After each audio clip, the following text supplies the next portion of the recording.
Vasario pradžioje Alytaus rajone esančio Alovės miestelio kultūros namus nusiaubė gaisras. Dėl netvarkingo katilo dūmtraukio nudegė pusė didelio pastato stogo. 2 mėnesius Alovės gyventojai likę be kultūros namų šiandien gali džiaugtis. Rajono savivaldybės taryba priėmė sprendimą dėl lėšų skirimo pastatui atstatyti. Praeitą mėnesį vyko nelaimingas įvykis Alovėje. Sudegė dalis Alovės kultūros namų stogo, taip kad kur buvo numatyta biudžete administracijos direktoriaus rezervas 100 000, bus panaudotas Alovės kultūros namų stogo remontui. Taip pat buvo priimtas sprendimas tik, kad mūsų socialiniam darbuotojam didėja atlyginimas maždaug pagal seniūnijas, pagal krūvį, pagal dydį nuo 10 iki 15%. Pagal preliminarią sąmatą šio pastato atstatymui reikia apie 170 000 litų. Iš Alytaus rajono savivaldybės administracijos direktoriaus rezervo fondo bus skirta 100 000 litų.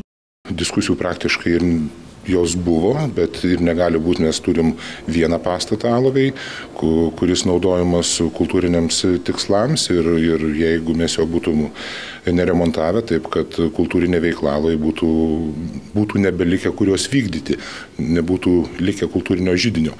Taip kad o diskusijos tokios, ar tuos pinigėlius paimti ar nepaimti, mūsų biudžetai šiais metais, kai žinot, kartu ir su Snoro griūtim, yra pakankamai įtemptas ir mes laisvų likučių neturėjom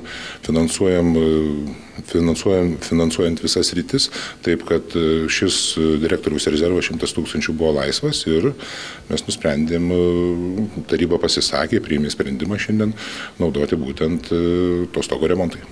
Pasak pašnekovo, pastatas bus atstatytas per artimiausius 2 mėnesius. Atstatytuose kultūros namuose jau planuojami ir pirmieji renginiai.